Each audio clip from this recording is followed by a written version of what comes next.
required minimum distribution, also known as RMD. And people really use the acronym now. They know about those RMDs that are coming, that are lurking. And what we're going to do today is we're just going to talk about them. And we're going to show them what they are. We're going to show you what they are. And then we're going to get into why they're important. And while we're doing this, I want Tom to share, why are we doing this video today, Tom? Yeah, I mean, we're doing this video because everyone who has a 401k, 403b, IRA, you have an RMD that's upcoming. And most people, and this might be you, are confused about it, right? You don't know how it works, or you don't exactly know how it works. You don't know when the start date is because they've changed it over the years. You don't know what the planning opportunities are around that. So we just want to sort of peel it back, get into exactly how it works, what are some things you need to keep an eye on, and what are some planning opportunities around this. And so let me bring up the show notes. You can find these at the link below our video. They're also on our website at cardinalguide.com. We have the board, which we'll get to in a second. This chart is very helpful, and this is the percentages that we have on the board is what's represented on this chart, but this is how you calculate the RMD. We'll go over the calculations in a second. But I have this printed out on my desk, and I use this all the time. And then we have some different ways, things you can aggregate. We'll get to that in a second. So there's just more information in the show notes if you want. Go look and get a little bit more specifics there. But I think a lot of the value will just be Hans and I going back and forth and really talking about how they are, or what they are, how they work, how to calculate them, and what to do about them. So Hans, why don't you get us started here? Okay. So what we're talking about today, we're down in the 401k IRA department, and we're talking about the RMDs. And almost without exception, people coming into us in their mid 60s, early 60s, late 60s, they know they're out there.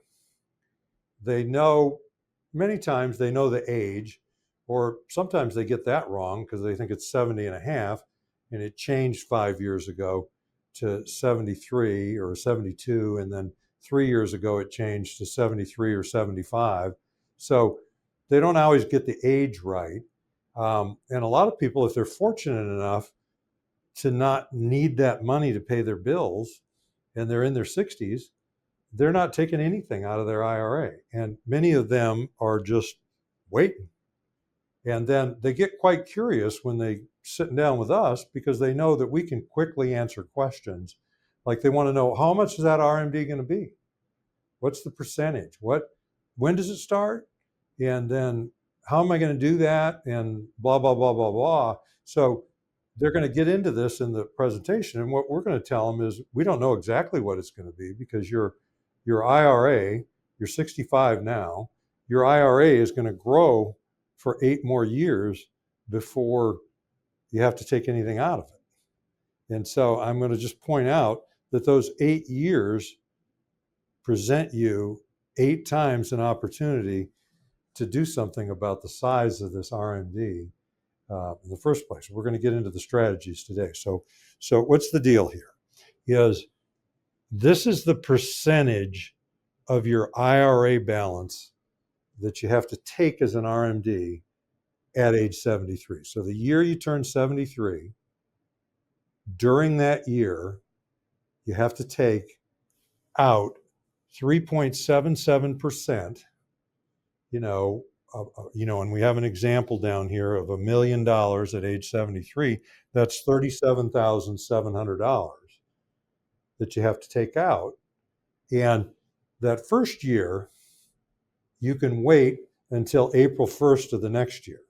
So you got the whole year of 73 that you turn 73, plus an additional 3 months. But if you postpone it into that next 3 months, then what happens is in your year you're 74, you got to take 2 RMDs. And you're going to have to pay taxes on probably around $80,000 in our example. So let's not do that. Let's take it during the year you turn 73. And I just did a couple of these for a guy the other day. And we had to call the 2 custodians. He has 2 different IRAs. And we find out the value on 12/31/2024. So And they were both about the same value, about $250,000. And then the RMD, he's actually 77, and we wanted to get these RMDs taken because he's put it off to this point in the year. And they were both around $11,000. And so we took them out of each of the, we took $11,000 out of both of the IRAs, but we could have taken $22,000 out of one of them. So there's this thing called aggregating RMDs where you can take, if you have several IRAs, and we could take them, add up, find out the balances on 12/31/2024 of each of them, add them all together, apply the percentage. In this guy's case, it was 4.37%. I always round it up a little bit to make sure I take just a little bit more in case there's a rounding error. But we could have taken it out of just one IRA. So you may have a situation where you want to leave the money in this IRA invested, this money's in cash. You're getting ready, so you may want to pull it out of the cash. However you want to do it, we can help you with aggregating. And I know Tom had something to say about aggregation. Yeah, I mean, the aggregation is very helpful. A lot of times we're using it. Like, let's say you have an annuity that's in an IRA and you're delaying the income on that, and you have another IRA that's just in traditional investments. Well, you might want to aggregate those together, take the RMD out of the account that's not the annuity while you're delaying the income on the annuity. That's just one example where the aggregation can be helpful. One thing I want you to know, though, is you can only aggregate, and in the show notes, we have examples. There's more details on this, but IRAs together. So if you have money left in a 401k and you have an IRA outside of that, you have to take RMDs from each account separately. You cannot aggregate those. So the 401k has its own RMD that has to come out, and the IRA has its own RMD that has to come out. You cannot combine those. Include in that conversation 403bs, 457s, any sort of company sponsored retirement account cannot be aggregated with the IRAs, which might be a reason that you potentially consider rolling the money out of the 401k to an IRA once you retire, just to get them all under the same type of account. So then you can do this aggregation and help simplify your life a little bit. But I've seen people make that mistake as they say, "Oh, I have this 401k or this IRA," or they sometimes don't even know what to call it. As I got this account, they're calling it an IRA, but it's actually a 401k or vice versa. Just know it needs to be technically an IRA to be able to aggregate the accounts together. Yeah, and the point I want to make is the whole purpose of the video is we're talking to the people in the 60s, typically, maybe even your 50s, but generally people coming to us in their 60s, and we've got a time period between now and 73 or 75, whatever that time period is. And so we're showing you something that's coming at you in the future and the ramifications of that. And what we've just been talking about are people that are already 73 or older and we're doing their RMD. And it's a pretty good idea to call somebody like us if you're not sure about everything, because we can do it. But this is fairly easy for us, is calculating RMDs on people right now. I mean, we just go through and we're going to tell you what to do. And, if you have the money with us, we're just going to do it essentially for you and send you the forms to sign. But if not, we'll tell you how much to take from whom, and you can just go ahead about doing it. Now, next point we want to make is that Roth IRAs have no RMDs. So, if this $1 million was all in a Roth, there would be zero RMD on it. Or if the $1 million, if 400,000 of it was in a Roth and 600,000 of it was in a traditional, the only balance that would be subject to RMDs is the 600,000. So that's one of the strategies, is if you're 65 now, you got till 73, we got 8 years to do Roth conversions between now and when you face RMDs to get the money out of there into a Roth, so it's effectively protected from RMDs. So, and what I want to point out is that an RMD itself cannot be converted to Roth. So that guy that has 500,000 in his 2 IRAs and he took out 22,000, let's just say, the 22,000, that can't be converted to a Roth. That has to be taken out. The taxes have to be paid. but the remaining 478,000 still is eligible for a Roth conversion. So you can still do Roth conversions for the rest of your life. They're just for the amount in excess of the RMD, and the RMD needs to be taken first. So, Tom, what do you have to say about that? Yeah, I mean, I think the Roth accounts are very beneficial, right? The growth is tax free, which is great. And then there's no RMDs, right? So a lot of people treat these IRAs as sort of the savings account. They're not spending any of it, and they're just letting it grow. And they really are sort of dreading this RMD, right? There's this point in the future where I have to start taking money out. They've done a great job of deferring the taxes, not paying any taxes on it, and they really don't want to have to take it out because they don't need it, and they're kind of frustrated with it. Well, the nice thing about Roth accounts is you never have that RMD problem. You never are forced to take money out. It grows tax free. It gets passed on to your beneficiaries tax free. It's a great type of account. The problem is to get money into the Roth is you got to pay the taxes, right? So if you have the money already in the traditional IRA, the only way to get it into the Roth is pay the taxes. So sometimes that can be a stop sign, but they're really powerful accounts. If you have children that are maybe closer to my age, you encourage them to look at considering putting money in the Roth. That's where most of my savings are going into the 401k is the Roth 401k because I have many years of tax-free growth and again not have to worry about the RMDs. But again, it's a nice thing that they're not required to be taken on the Roth accounts. And so it's something to consider.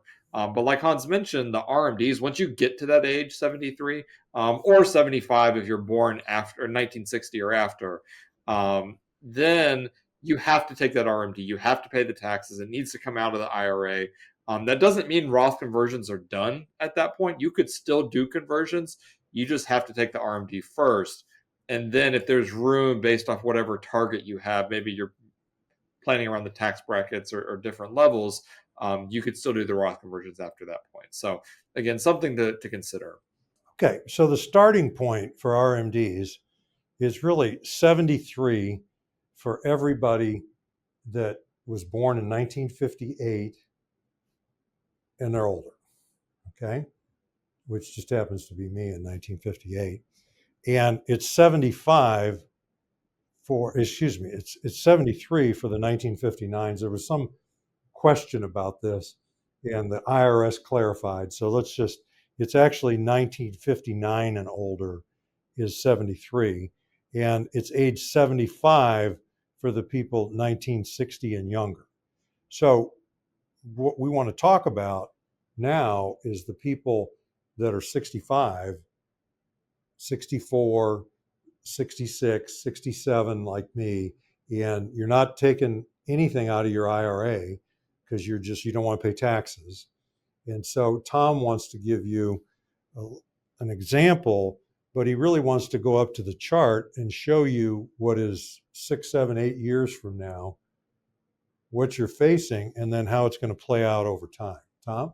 Yeah, I mean, I think what a very typical scenario is someone has come in, we're sitting down with them, and they have saved well, they live well within their means, they have Social Security, maybe they have a pension or some other source of income, and they really don't need this IRA money, right? I mean, it makes our job pretty easy if we don't have to spend it to live off of. And so their whole goal, their whole plan has just been to defer, defer, defer, don't pull in money out, let it keep growing and growing, which again, there's nothing inherently wrong with that, except for the fact that this RMD is coming up, right? They're going to have to face this at some point, and so I think it's helpful to really think through how does this play out, long term. So let's say we have someone who is 73, they've gotten to that age, they have $1 million in their 401k or their IRA. We'll keep it consistent. They have $1 million in their IRA and they need to take this RMD out. That's 3.77%. That's $37,700 that they have to take out. Well, most years in the market is probably going to be higher. The growth is going to be more than the 3.77%. Again, depending on the investments, depending on how the markets are doing. But let's just assume for this example, it's higher than that. So now the account balance grows. Then we get to the next year, they got to do another calculation. 3.92 is the percentage. The account grows. So let's just assume they take another 40,000 out just for simplicity here. And then it grows by another, 50,000. So it's made up what it took out and it keeps growing. And you just repeat this over and over and over again. Well, we have this balance that's really continuing to grow. And let's assume this is a couple that we're dealing with. We get to 85. The account really hasn't gone down much because the growth has been more than enough to offset the distributions they're making for RMDs. And then the first spouse passes away. And so now the balance of the account hasn't changed. And so we still have, a million plus left in this account. And the percentage is higher now, 6.25 at 85%. And that continues to grow every year. But now the surviving spouse is paying taxes at the single tax filing rate. So they've done all this planning. They've deferred all the taxes. Maybe they weren't pulling money out because they didn't want to pay any extra IRMAA. That's that increased cost for Medicare. So that was what they were trying to avoid. And so they've pushed us off to that point. But now the RMDs alone are going to be what causes them to pay IRMAA. And it's likely a higher IRMAA than they would have had to pay otherwise. And so it can be somewhat short-sighted to just not take any money out. One of the things that I think is important to remember is the R, and that acronym stands for required. And the minimum, M is minimum, required minimum. It's the least amount that you have to take out. You can always take more, and oftentimes it makes sense to take more, especially prior to hitting 73. Do some planning around tax brackets, trying to lower the tax bill over the life of the money, not necessarily in any individual year. And Roth conversions are a great way to do that. But in this example, so now we have the surviving spouse. They're paying taxes at the single tax filing rate. They have the single IRMAA brackets. The income really hasn't changed any because the IRA balance has stayed the same when the first spouse passes. And now we have a problem. And then if we go maybe another couple of years and now the second spouse passes away, the kids inherit the money. Now the kids have a much more accelerated time frame to pull it out. Some kids are just going to cash the whole thing out in that year, pay a whole lot of taxes on that money. So you've just spent your whole life deferring this, not paying taxes, watching the balance grow for a huge chunk of it to get paid in taxes upon your death. That's probably not the best planning strategy that exists. So, I want you really thinking through, if you don't have a strategy of how to get money out of this account talking to you if you're 65 or in your 60s, early 70s, we really need to come up with a strategy of how to get the money out in the most tax efficient way to lower the lifetime tax bill on this money. And that might mean pulling money out, converting it now to avoid higher taxes in the future. Okay. So what's happened of late is when I started doing this, when I opened my own business in 2010, we saw IRAs coming in of 300,000 or 400,000, 200,000, 600,000, 800,000. It was 15 years ago. The big ones were 800,000. Occasionally, we'd see an IRA at $1 million or more.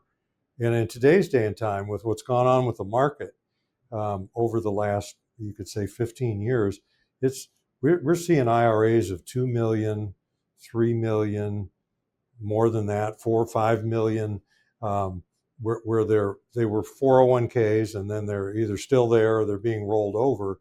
And so we're catching a number of people where it's that's why I made the example $1 million.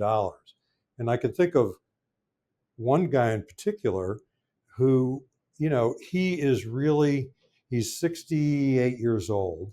He's really focused on IRMAA. I mean, he learned it from me, and he's saying, I don't want to pay that extra for Medicare. So he's just living off of about $90,000 a year when he's got $2.5 million in an IRA. And he's just waiting to take his Social Security. And I think when he takes his Social Security, if he hadn't really encountered me, he's going to reduce the $80,000 to $90,000 a year that he's taken out of his IRA at 70, even lower, to just keep himself in the low tax brackets. And he kind of feels like he's getting away with something, not paying IRMAA. And when I calculated for him what his RMD is going to be on that $2.5 million, 5 years from now, it's going to be up at $3.5 million or so. And he's going to have well over $100,000 in his RMD. It could be 150,000, 200,000. And when he gets into these later ages, it's even more. And then when his widow, if he goes first, his wife is quite a bit younger than him. If he goes first, she's going to be a single taxpayer and a single IRMAA. So people that get overly focused on IRMAA savings with Medicare and under focused on future RMDs, it's kind of like the pay me now or pay me later. So what we're proposing for him is a mixture of, first and foremost, I think I've talked him into spending a little more of their money, and just living off it, enjoying it, just paying the taxes. So we're going to do that before Roth conversions, is we're going to make the budget a little bigger or significantly bigger, and they can just enjoy some of their money. I mean, what's it for? Then after that, we're still going to build up and do some Roth conversion so that he's bringing down that ultimate IRMD. I mean, the RMD, the required minimum distribution, or RMD, that's the government's plan for distribution of your IRA. So, a better question I could ask people and ask him, are you on the government's plan or have you created your own plan? And what we help you do is create your own plan that's tax smart, that's according to your needs. And we just think about this a little bit in advance. And we're going to look at IRMAA always, but he's going to have a big IRMAA bill in the future if he doesn't do something about it now. And when I showed him that got him going. The Social Security tax is the same thing. Is that, my own plan, I've done so much conversion and have so much already paid tax on the money, I'm going to have a fairly large Social Security check. And my plan is not to pay a lot of taxes on those Social Security because my other income besides Social Security is going to come from tax-free sources. So most of it.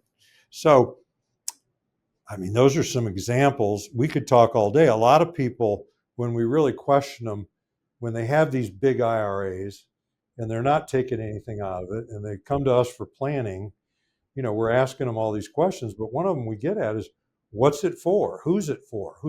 Why do you have all this money? And what are you going to do with it? And it's never do they say, oh, it's for the tax man. I'm just waiting to pay those big tax bills or lay those tax bills on me, because people don't say that. But then they're by default, they're saying it's not for me. Well, a lot of them end up saying, well, we might need care at some point in the future. I mean, I've watched your videos. That's what it's for. Okay. Well, and that's good. That's a good answer. And I just want to tell you some of the problems you're going to have is it's going to be difficult to pay tax on every dollar. And for you, Mr. No or Mrs. No, take any money out of your IRA till you absolutely have to. When you're pulling 10 grand a month out of there to pay for care, that's just going to kill you the 4 grand a month that needs to go to taxes. So then you're going to pull out 15 grand a month so you can pay the taxes, so you can pay the assisted living. That's not a very good plan. Tom? Yeah, I mean, I think the whole goal here, and we see this all the time, is people have this idea of this money, and when you're working, certainly the goal is to continue to grow it, let it, get to a level that can support your retirement. Um, but then they retire, and that switch never flips to spending the money, right? They're still in the saving mode, still in the growing mode. And it becomes sort of this idol, right? It becomes this account that's growing. They like it. They like to see it growing, which isn't inherently bad, but there's no plan for it, right? They have no plan to spend it. A lot of times they really don't want to leave it all to their kids, but they're afraid to spend it, right? So we really need to come up with a plan of either enjoying it or figuring out a way to pass it on to the kids the most tax efficient way, which a lot of times is looking at Roth conversion, or life insurance is another thing you can use. But at the end of the day, you need to have a plan for these RMDs, or leading up to the RMDs, to have these RMDs not be something that's detrimental to your overall plan, right? A lot of times, IRMAA is a big one, right? People avoid IRMAA now, and they're just signing up for a much higher IRMAA later because RMDs alone are going to push them in those higher tax brackets. So whatever you do, whatever your situation is, you need to have a plan for your IRAs. You need to have a plan of how to get the money out in the most tax efficient way. And that might mean taking more out now to avoid higher RMDs later. Or if you're already of the age of RMDs, go ahead and taking more above and beyond the RMDs to, again, avoid future ones down the road. So whatever it is, you need to have a plan in place of how to handle these IRA accounts. So we have software, and what I'm going to do for the guy I just talked about is we're going to sit down and show him if you do no additional planning, if you just stay on the course you're on, our software is going to show him what his RMD is going to be at 73, and it's going to calculate the tax on that, take it out of his remaining money, and it's going to plug in all the spending, and it's going to show him all the outcomes that he's going to experience on a projected basis for the next 20 or 30 years. Then we're going to go in and we're going to show him in the software where we're going to recommend some increased spending, some Roth conversion spread out over all the years up till 73, and then plug all that in, and then plug in what the RMD is under those scenarios, pay the taxes, and we're going to show him all those outcomes, and then we're going to massage the numbers till we get something that he likes. So as far as training you on how to calculate all that stuff, we've got that done in our sleep. What we really want to do is impress upon you to start doing something about this before the age of RMDs, to have a distribution plan instead of relying on the government's plan. Now, we missed a few boxes. I mean, this is all about income, because why else would you take money out of your IRA? Is you need it for income. So some of you, you're already doing this. You're just pulling money out of your IRA. And then I question whether is that the amount you really want to pull out, or do you want to pull out more and do something different with it? But it is about income. And we did mention estate planning, because a lot of people, when they have this default government plan, they're going to end up leaving in their estate, first to their spouse, who's going to pay higher single tax rates on the RMDs, and then ultimately to their children, who are going to be forced to distribute this money over 10 years and pay a lot of taxes. So I'd like to bring Tom back on. I'm Hans Scheil. And I'm Tom Griffith. And we thank you very much for listening. Thank you.